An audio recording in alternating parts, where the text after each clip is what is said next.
Je serre l'écharpe tricotée main de mamie Lila, frottant la douce laine entre mes doigts comme si, d'une manière ou d'une autre, la texture pouvait faire revenir son esprit. Le funérarium sent les fleurs artificielles et le polish à meubles. Je me suis réfugiée dans le fauteuil du coin, observant ma famille jouer sa version du deuil. Maman tapote ses yeux avec un mouchoir brodé, laissant échapper des sanglots théâtraux occasionnels qui résonnent contre les lambris d'acajou. Toutes les quelques minutes, elle se glisse aux toilettes, en ressortant avec du mascara fraîchement appliqué et son téléphone serré dans sa main parfaitement manucurée. Le doux clic de son appareil photo capture sa pose affligée à côté du cercueil étincelant pour ses followers sur les réseaux sociaux. Cet éclairage est terrible, marmonne-t-elle, en examinant les photos. Papa se tient près de l'entrée, sa voix s'élevant alors qu'il discute avec le directeur des pompes funèbres. Ses frais sont complètement déraisonnables, claque-t-il, tapotant furieusement son écran de téléphone. Mes alertes boursières ne s'arrêtent pas juste parce que... Il jette un coup d'œil autour de lui, baissant la voix. Juste parce que nous avons une situation familiale. Une situation familiale. C'est ce qu'est la mort pour mon père, une interruption gênante à la vérification de son portefeuille d'investissement. Mon frère, Kevin, affalé dans un fauteuil de l'autre côté de la pièce, la tête penchée sur son téléphone, fait défiler sans fin son pouce. La lueur de son application de crypto-monnaie se reflète dans ses lunettes. Il n'a pas levé les yeux depuis 20 minutes, pas même lorsque des parents éloignés s'approchent pour offrir leurs condoléances. Je ferme les yeux et me souviens des week-ends chez Papy Jean et Mamie Lila. L'odeur des brioches à la cannelle les dimanches matins. Papy Jean m'apprenant à changer l'huile de son premier camion de livraison, ses mains stables guidant les miennes. Anaïs, ma fille, disait-il. Savoir comment les choses fonctionnent est plus important que de savoir comment en acheter de nouvelles. Une larme glisse sur ma joue. Une vraie. Plus tard, nous nous retrouvons au bureau de Maître Dupont. Le sanctuaire lambrissé de l'avocat de la famille, bordé de livres de droit reliés en cuir et de la légère odeur de tabac à pipe.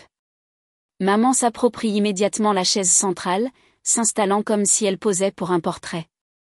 Papa se tient derrière elle, les mains sur le dossier de la chaise, adoptant la position d'autorité.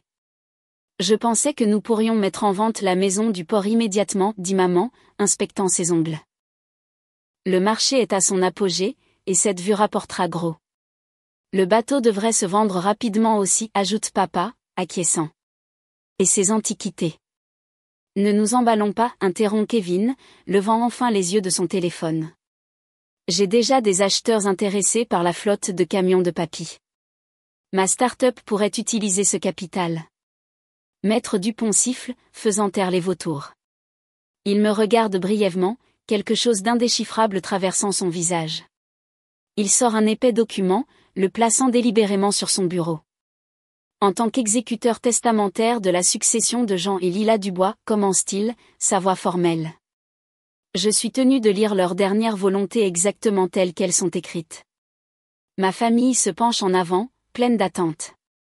Maître Dupont ajuste ses lunettes et commence à lire, son ton mesuré et précis. Des phrases juridiques nous submergent jusqu'à ce qu'il atteigne la ligne cruciale. Il s'arrête, prend une inspiration et continue. Je lègue par la présente l'intégralité de ma succession, estimée à environ 31,5 millions d'euros, à ma petite fille Anaïs Dubois. Le silence qui suit ressemble au moment précédant une tempête. Je cligne des yeux, certaine d'avoir mal entendu. L'intégralité de la succession, répète papa, sa voix dangereusement basse. Il doit y avoir une erreur, dit maman, son sourire de réseau social disparaissant. Kevin se lève brusquement. Que as-tu fait, demande-t-il, me fusillant du regard. Comment les as-tu manipulés? L'accusation me pique plus que s'il m'avait giflé. Je n'ai rien fait. Ma voix se noue. Je n'en avais aucune idée. Maître Dupont lève la main pour imposer le silence, puis attrape son ordinateur. Jean et Lila avaient anticipé votre réaction. Ils ont préparé ceci. Ils tournent l'écran vers nous. Mamie et papy apparaissent, assis ensemble sur leur balançoire de véranda. Ils ont l'air fatigués mais résolus. Si vous regardez ceci, commence papy, alors notre décision a été un choc pour certains d'entre vous. La douce voix de mamie continue. Grégoire, Chloé, Kevin, nous avons observé comment vous parliez de nous quand vous pensiez que nous n'écoutions pas, comment vous planifiez pour notre argent pendant que nous étions encore en vie. Ma gorge se serre alors que les souvenirs affluent.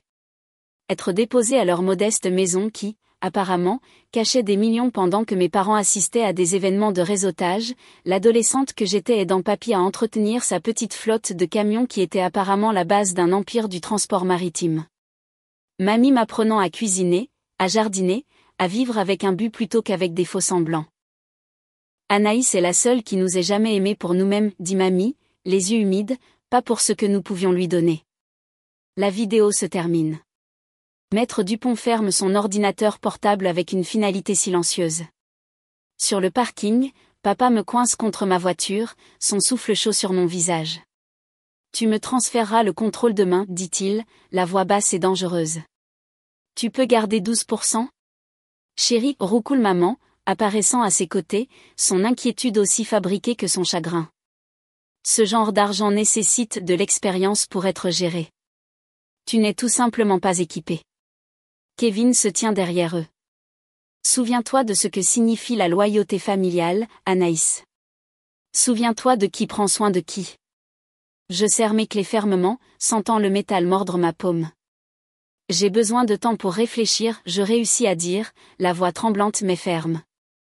Le visage de papa s'assombrit.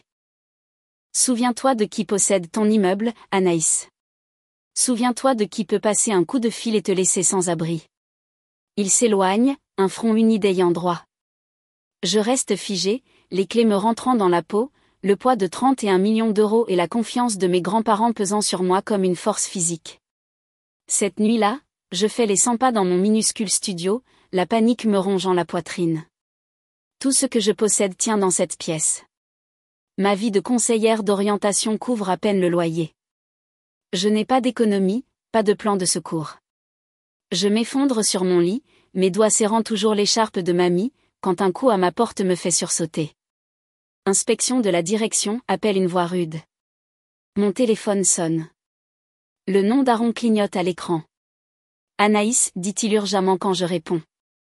Il prévoit de te bloquer l'accès. C'est illégal mais il pourrait essayer. Tu dois partir. Maintenant. Les larmes brouillent ma vision alors que je jette des articles essentiels dans un sac à dos, mes mains tremblant si fort que je peux à peine le fermer.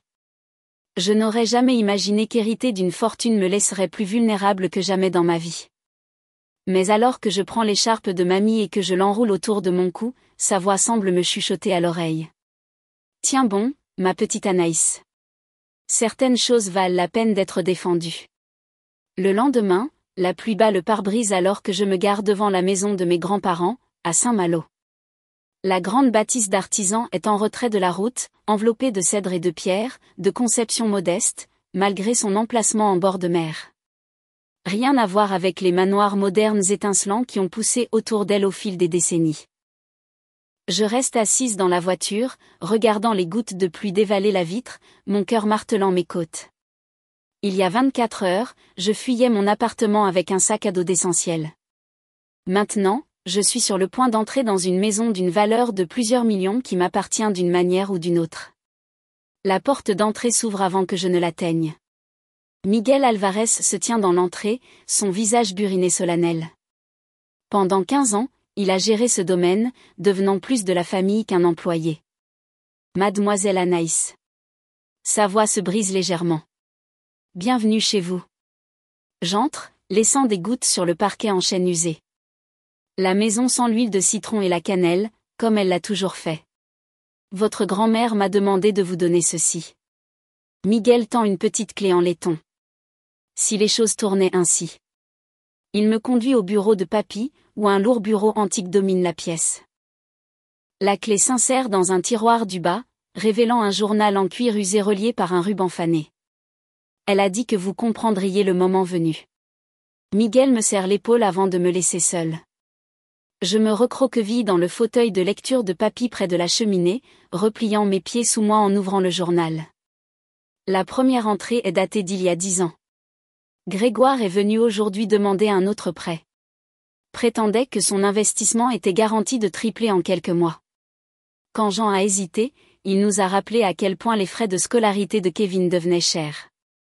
Nous avons fait le chèque. J'en soupçonne que nous ne reverrons plus cet argent.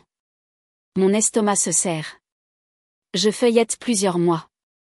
Grégoire n'a pas mentionné de remboursement. Quand j'ai demandé, il a agi comme si j'avais oublié qu'il nous avait déjà remboursé. J'en dis de laisser tomber. Ce n'est que de l'argent, dit-il, mais c'est le schéma qui m'inquiète. Je tourne page après page, mes doigts tremblants. Chloé a amené des designers pour aider à moderniser la maison aujourd'hui. Ils ont mesuré les pièces et pris des photos pendant qu'elle soulignait à quel point tout semblait fatigué. Plus tard, je l'ai surprise en train de photographier le service en argent de la mère de Jean. Elle a sursauté quand elle m'a vue, disant qu'elle voulait de l'inspiration pour les décorations de sa fête d'anniversaire. La porte grince. Madame Jeanne Porter, femme de ménage depuis plus de 20 ans, entre avec un plateau de thé. Ses yeux sont rougis. Vous lisez les journaux de Madame Lila. Ce n'est pas une question. Étiez-vous au courant de tout cela? Je désigne les pages ouvertes. Jeanne pose le plateau. J'ai gardé mes propres dossiers. Madame Lila me l'a demandé. Elle disparaît, revenant avec une boîte d'archives. Des documents financiers. Des accords de prêt que votre père n'a jamais remboursés. Des propositions de start-up de votre frère, tout en défaut. Elle place un épais dossier par-dessus. Et ce sont des copies de documents de transfert de propriété que votre mère a essayé de faire signer à Madame Lila 3 mois avant son décès. Elle prétendait que c'étaient des plans de succession mis à jour recommandés par leurs conseillers. Je étale les papiers sur le bureau. Des milliers d'euros détournés vers les entreprises défaillantes de papa. Les demandes répétées de Kevin pour des fonds de démarrage qui n'ont jamais produit de résultats. Les tentatives de transfert de propriété de maman qui aurait discrètement transféré la propriété avant le décès. Il les vidait de leur substance, je murmure. Pendant des années, confirme Jeanne. Votre grand-père insistait pour croire le meilleur de son fils. Votre grand-mère était plus lucide. Je trouve une entrée de Noël il y a 2 ans. Kevin avait bu trop de vin au dîner. Quand il a pensé que Jean et moi étions couchés, je l'ai entendu dire à Grégoire, quand les vieux mourront, nous serons tranquilles pour la vie. Grégoire a ri. Notre petit-fils a ri de nos morts. Ma gorge se serre. Je me souviens de ce Noël où j'avais fait des doubles quarts pour me payer le billet de train pour rentrer à la maison. Maman s'était plainte de mon pull minable au dîner pendant que Kevin exhibait sa nouvelle montre de designer. La sonnette retentit. Jeanne jette un coup d'œil à sa montre. Ce doit être Monsieur Brunel et Mademoiselle Leclerc.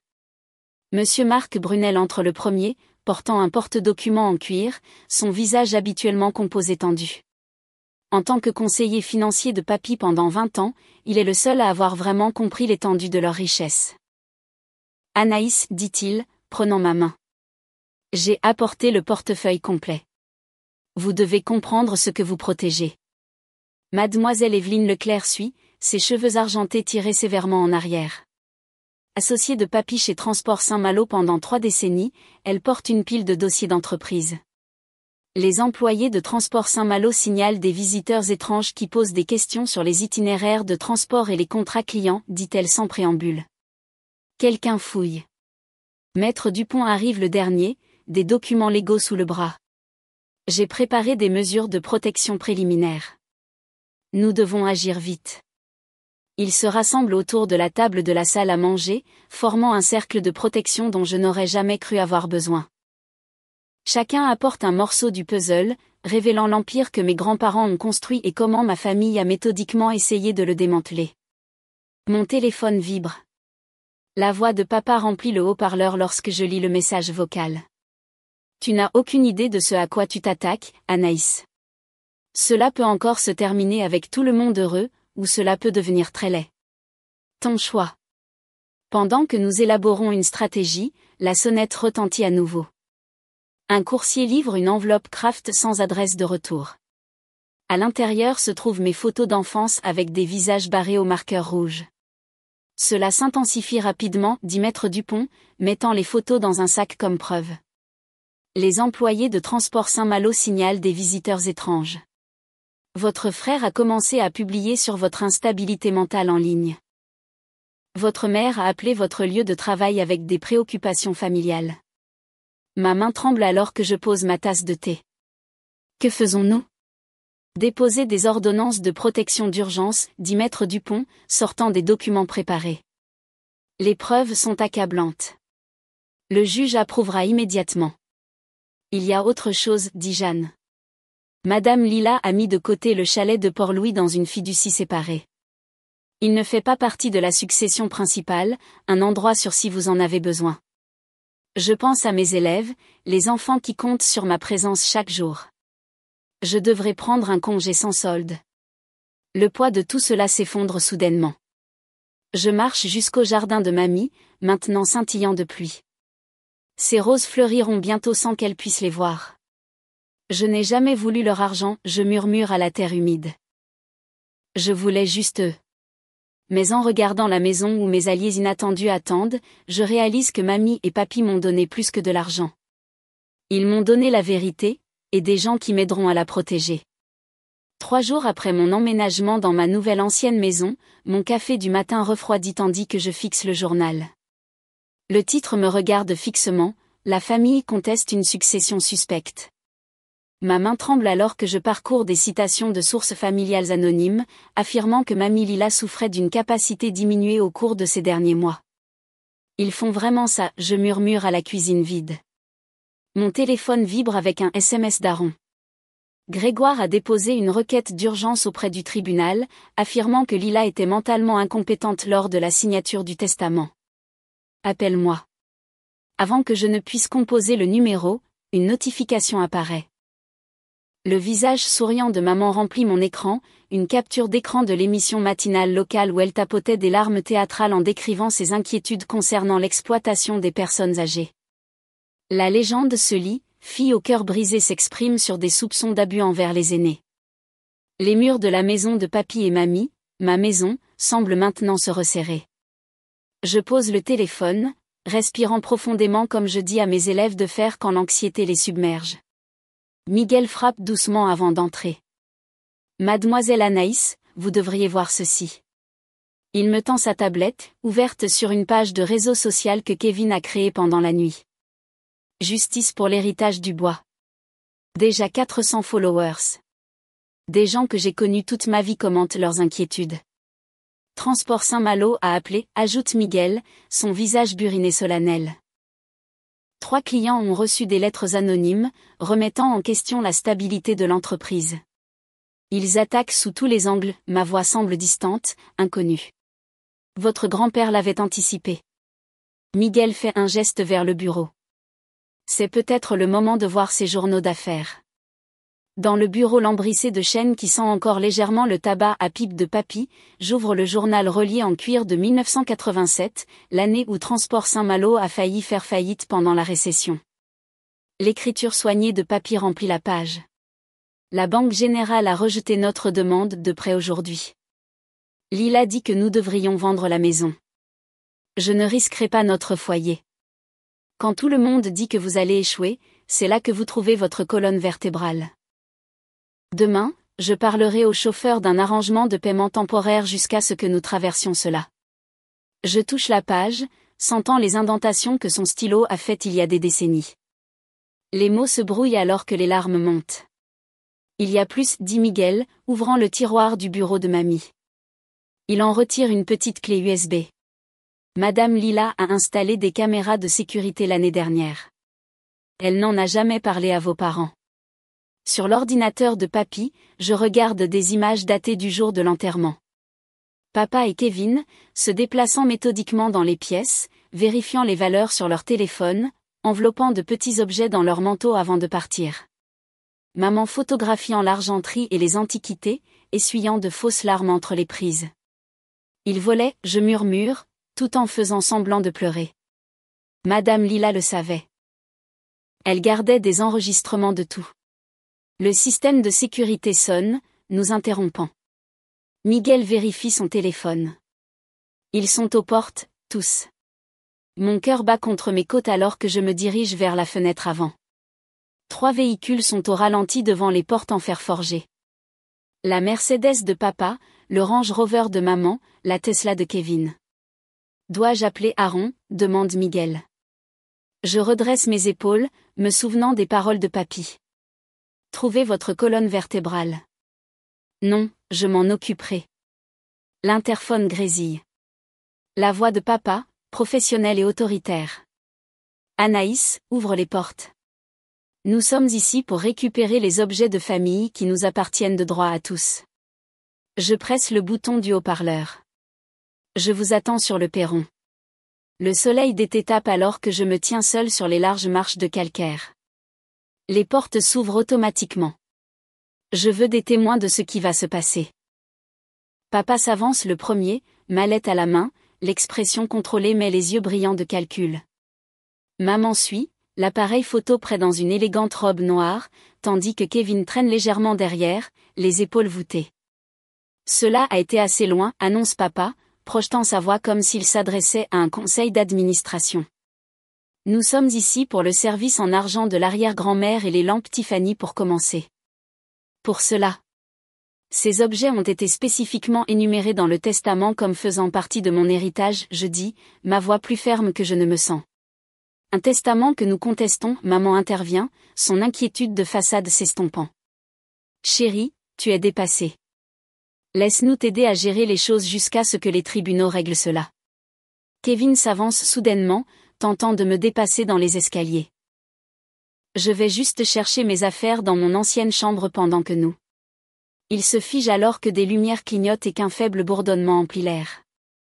Le nouveau système de sécurité installé par Aaron s'active, des voyants rouges clignotant le long du périmètre, des mesures de prévention des intrusions. La propriété est maintenant surveillée par plusieurs caméras qui diffusent vers un serveur sécurisé, j'explique doucement. Maman halète de façon dramatique, se serrant la poitrine avant de s'affaisser lentement sur la pelouse impeccablement tondue. Ma propre fille, traitant sa famille comme des criminels. Le bruit de gravier annonce de nouvelles arrivées. Miguel s'approche du côté de la maison, portant un classeur en cuir. Mademoiselle Anaïs, j'ai apporté l'inventaire complet des articles ménagers comme vous l'avez demandé, avec la documentation de provenance. Mademoiselle Anaïs. La silhouette compacte de Jeanne apparaît ensuite, ses cheveux gris soigneusement attachés en arrière. J'ai été témoin de la prise d'articles après le service, annonce-t-elle à haute voix. J'ai fourni une déclaration sous serment à Maître Dupont. Une berline argentée s'arrête derrière les véhicules de ma famille. Evelyne Leclerc, associée de papy depuis 30 ans, en sort, suivie de 5 employés de longue date de Transport Saint-Malo en polo d'entreprise. Nous sommes venus montrer notre soutien, dit clairement Evelyne. Jean et Lila ont construit cette entreprise sur l'intégrité. Nous respectons leur volonté. La BMW d'Aaron s'arrête ensuite. Il en sort avec un porte-documents en cuir. Ah, timing parfait. Je venais juste informer Anaïs de l'ordonnance de restriction, mais puisque vous êtes tous ici, je peux vous remettre ces documents directement. Le visage de papa rougit alors qu'Aaron s'approche avec des documents. Maman reste étendue sur l'herbe, son évanouissement théâtral oublié alors qu'elle observe l'audience grandissante avec calcul dans les yeux. Depuis la rue, un groupe de personnes se rassemble voisins, amis de mes grands-parents, observant tranquillement, trouvant une force que je ne savais pas posséder. Je m'avance. Cela se termine aujourd'hui. Ma voix porte à travers l'allée soudainement silencieuse. Chaque mot prononcé ici est enregistré, chaque action filmée. Vous avez montré qui vous êtes vraiment, et maintenant d'autres le voient aussi. Une fourgonnette de presse ralentit à l'entrée de la propriété, le logo visible sur son côté. Qui a appelé les médias ? Papa grogne, son sang-froid se brisant. Nous l'avons fait, crie Madame Dubois d'en face, agitant son téléphone portable. Surveillance de quartier. Nous veillons sur les nôtres. Pour la première fois depuis la mort de mamie, je vois une vraie peur dans les yeux de mon père. Il jette un coup d'œil à la foule grandissante, aux caméras, aux papiers dans la main d'Aaron. Ce n'est pas fini, marmonne-t-il, mais il recule déjà vers sa voiture. Maman se remet miraculeusement de son malaise, se dépêchant de le suivre avec un regard inquiet vers la fourgonnette de presse. Kevin hésite, me regardant directement pour la première fois. Quelque chose d'illisible traverse son visage avant qu'il ne suive nos parents. Cette nuit-là, je me tiens seule dans la chambre de mes grands-parents, intacte depuis leur décès.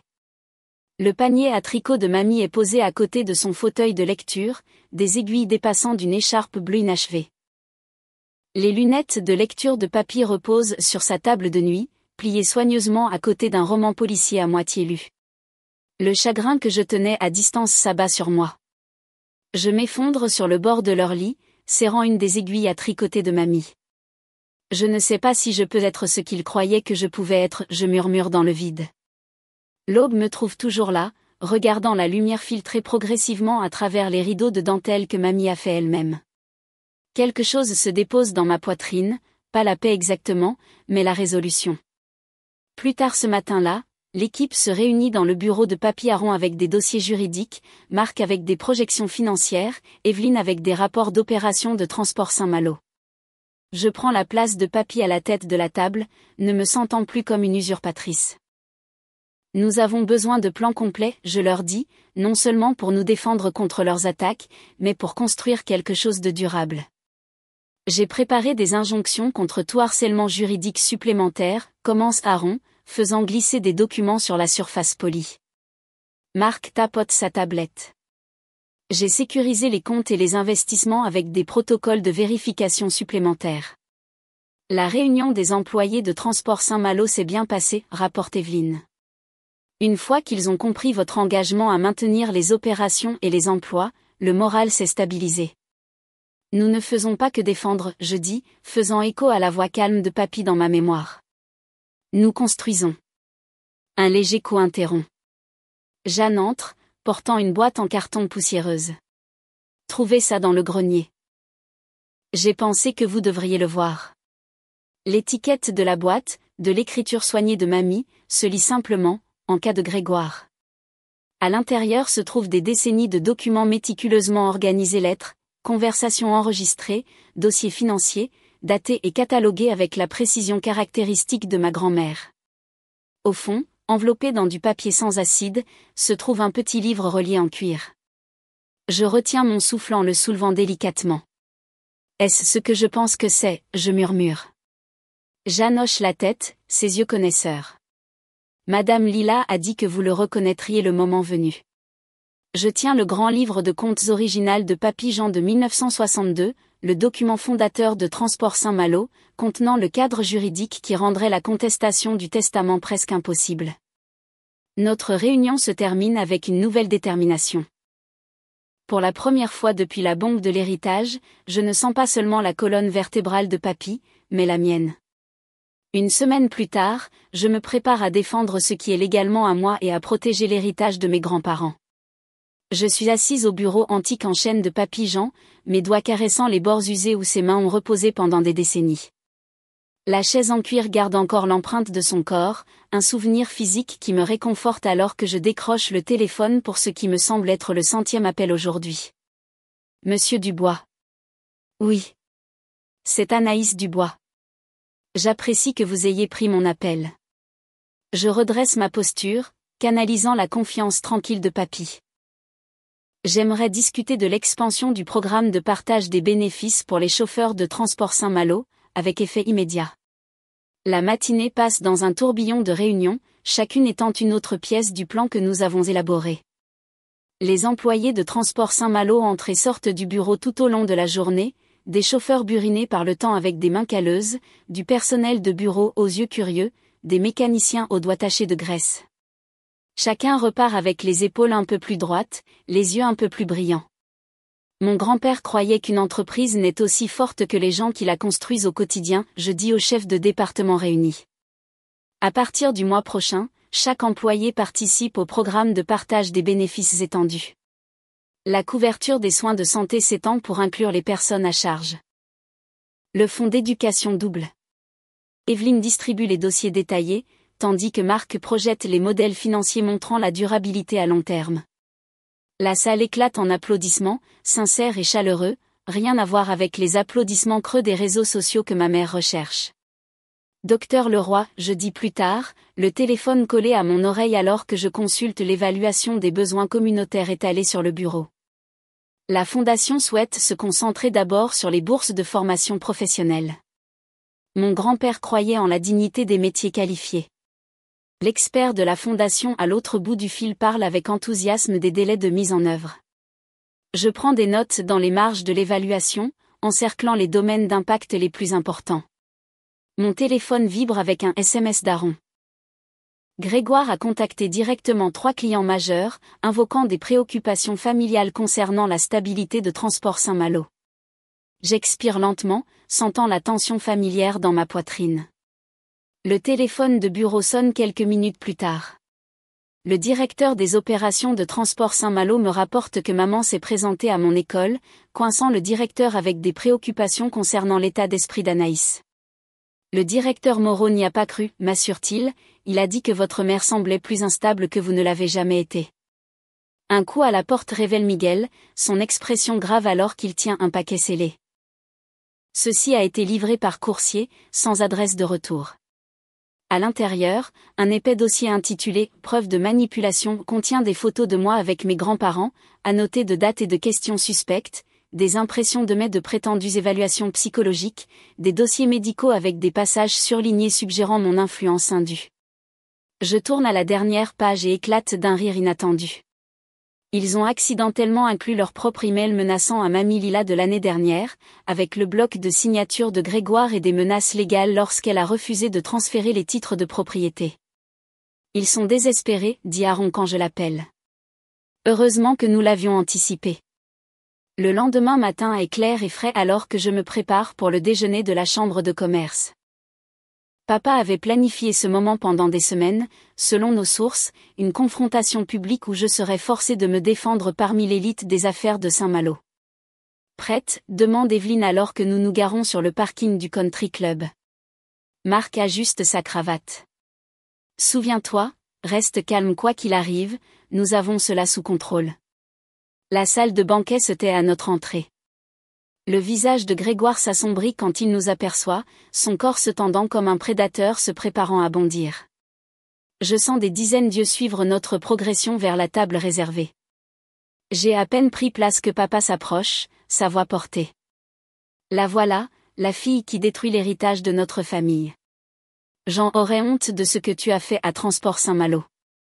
Avant que je ne puisse répondre, le président de la chambre, Jacques Rousseau, se lève, tapant sur son verre d'eau. En fait, Grégoire, nous honorons aujourd'hui Transport Saint-Malo pour 40 ans d'intégrité commerciale et de service communautaire. Jean Dubois a créé ce prix, et nous sommes honorés de le présenter à son successeur choisi. La salle éclate en applaudissements alors que Jacques me fait signe de le rejoindre au podium.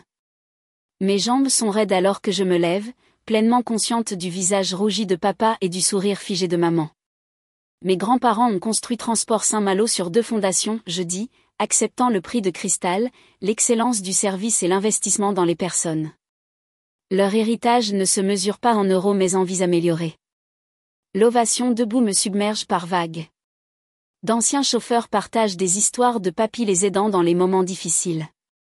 Des directeurs d'organisations caritatives louent la générosité discrète de mamie. Le président du collège communautaire annonce le nouveau programme de bourse de formation professionnelle, financé par la Fondation Dubois. Plus tard, le communiqué de presse d'Aaron détaillant les protections des employés de Transport Saint-Malo fait les journaux du soir, aux côtés des déclarations de Jeanne et Miguel sur le traitement de mes parents envers mes grands-parents durant leurs dernières années. Les effets se répercutent dans la ville comme des pierres jetées dans l'eau immobile. Les partenaires commerciaux de Grégoire demandent leur distance. Le cercle social de maman l'exclut des galas de collecte de fonds. Les investisseurs de la start-up de Kevin se retirent après avoir appris le schéma de manipulation financière. Le conseil du country club met leur adhésion en revue.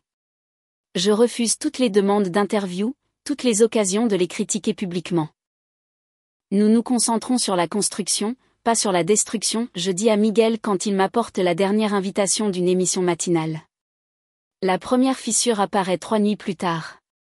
Mon téléphone sonne à 23h36, la sonnerie de maman. Anaïs, sanglote-t-elle, la voix empreinte de ce qui semble être une véritable émotion. Ce n'est pas ce que je voulais. Tu dois me croire. Je ne dis rien, laissant le silence s'étirer entre nous.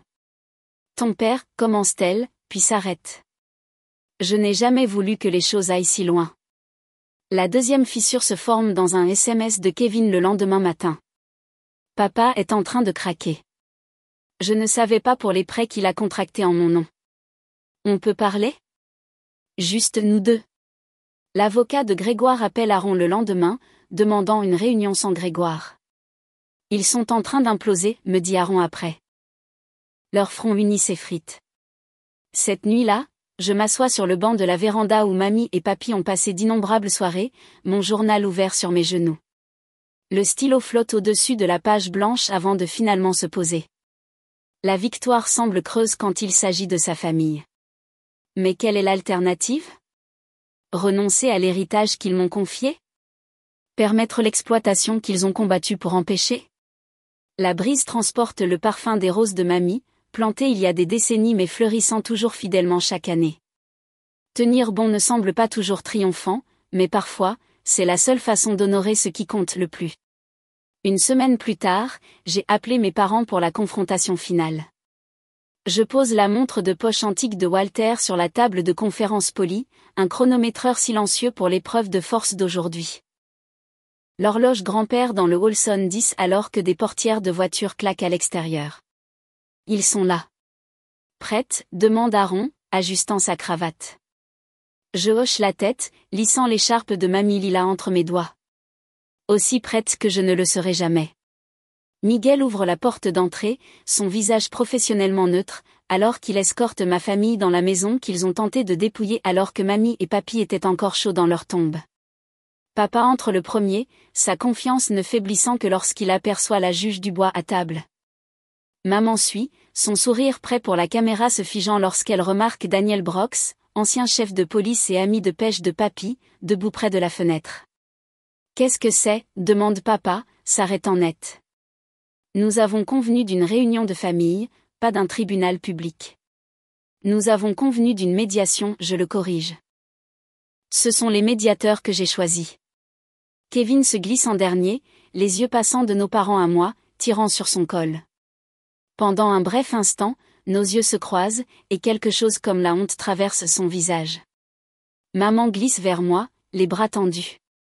Chérie, nous pouvons sûrement parler en privé d'abord? Les affaires de famille devraient rester entre. Les affaires de famille devraient impliquer une vraie famille, j'interromps, ma voix plus ferme que mon cœur qui bat la chamade. Veuillez vous asseoir. Le visage de papa rougit d'un cramoisi dangereux.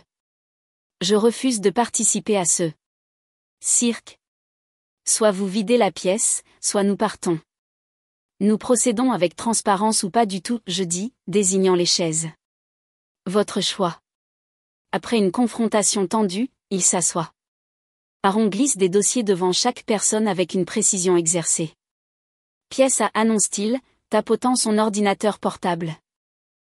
L'écran de télévision sur le mur s'illumine avec des images de sécurité. Maison de Jean et Lila Dubois. Le soir après les funérailles. La vidéo montre papa et Kevin chargeant des tableaux dans le SUV de papa à la faveur de l'obscurité.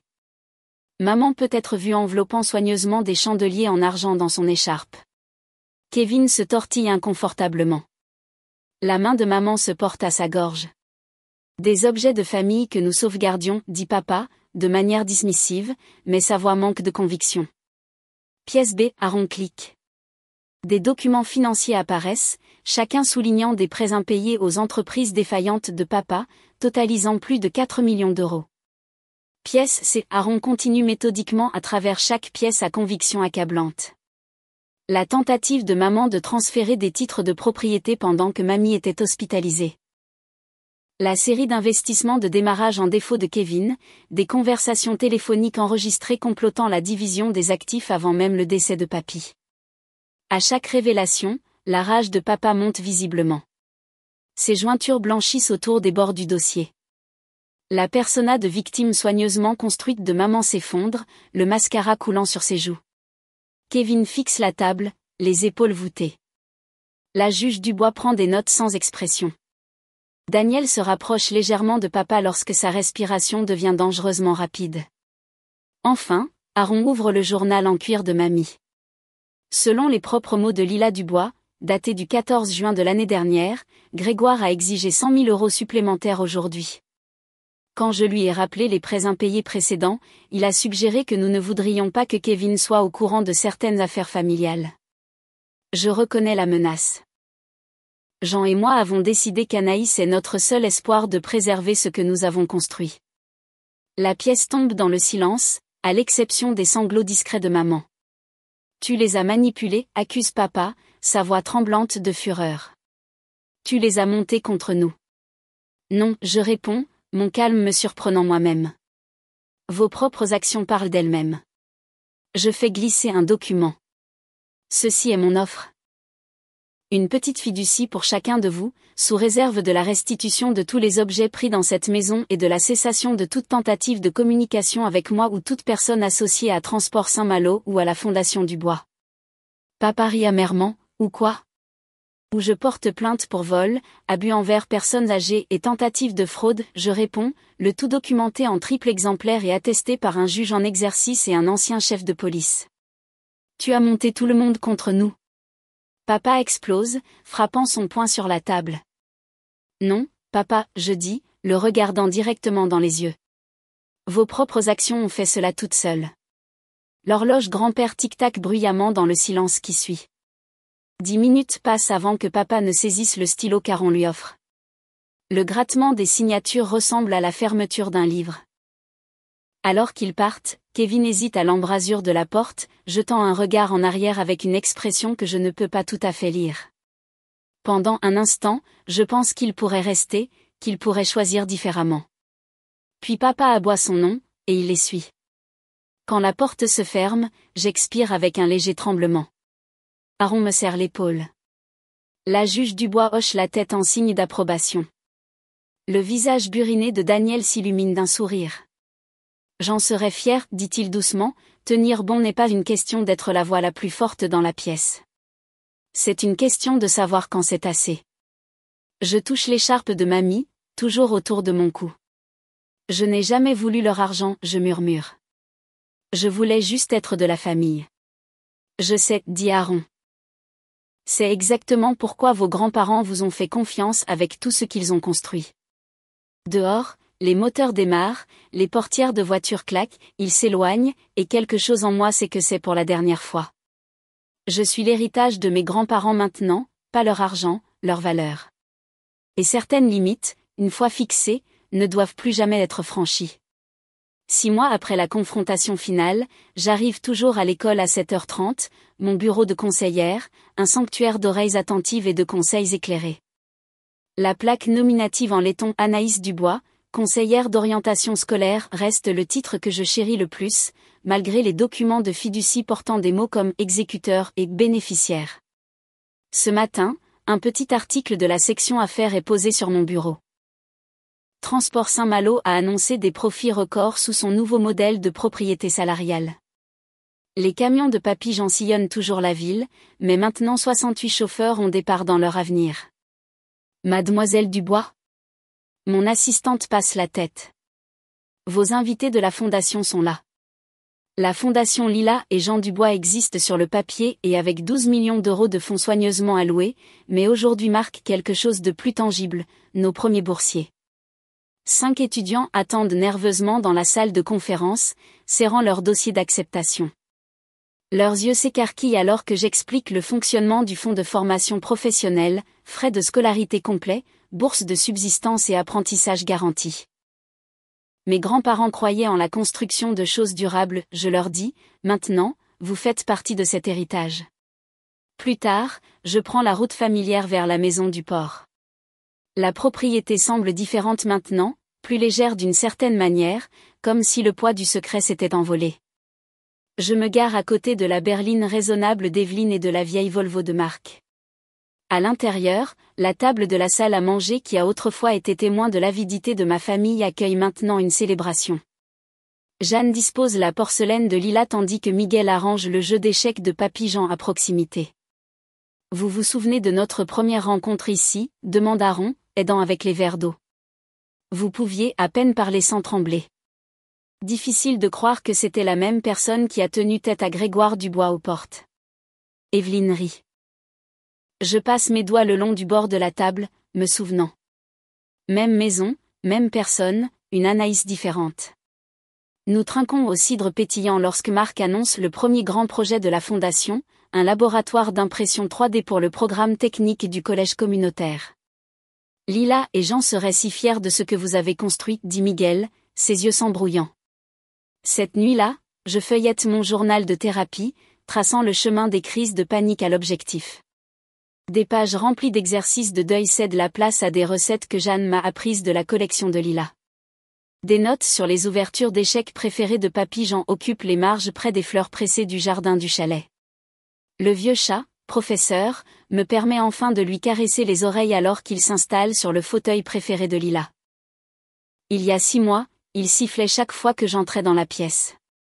Le progrès prend de nombreuses formes. Mon téléphone vibre avec un indicatif régional familier. L'entreprise de Grégoire s'est finalement effondrée, et il a besoin d'un petit pré-relais. 3 heures plus tard, Chloé envoie par email sa candidature au conseil d'administration de la Fondation. Avant de me coucher, Kevin envoie un SMS à propos de sa nouvelle start-up. Celle-ci est différente, je le jure. Le schéma reste inchangé. Ma réponse aussi. Refus poli et ferme. Pour mon 30e anniversaire, je suis surprise par un rassemblement au chalet. Pas de cadeaux extravagants, juste des attentions, une édition vintage de mon livre préféré, des graines du jardin de Jeanne, une écharpe faite à la main. Evelyne lève son verre. À choisir sa famille par leurs actions, pas par leur sang. Aaron nous informe des protections légales permanentes désormais en place, tandis que Marc décrit l'impact communautaire croissant de la Fondation. Le mardi suivant, une élève de 2e année est assise dans mon bureau, décrivant une pression familiale qui fait écho à mon passé. Ils disent que je leur dois, murmure-t-elle, que tout ce qu'ils ont fait était pour moi. J'écoute avec une compréhension née de l'expérience. Quand elle a terminé, je lui tends un dossier soigneusement préparé, options de thérapie, ressources juridiques, feuilles de travail sur la fixation de limites. Votre valeur n'est pas mesurée par leur approbation, je lui dis des mots que j'avais besoin d'entendre il y a 6 mois. Au coucher du soleil, je me promène sur le terrain de la propriété, m'arrêtant à la nouvelle plantation un arbre pour chaque boursier. Un petit banc porte une simple plaque, l'héritage vit par l'amour, Lila et Jean. J'ouvre le journal de Lila à ses dernières pages vierges et commence à écrire mes propres entrées. Levant les yeux vers la douce lueur des lumières de la maison, je ressens une paix que l'argent n'aurait jamais pu acheter. L'héritage qui compte le plus n'était finalement pas dans les comptes bancaires.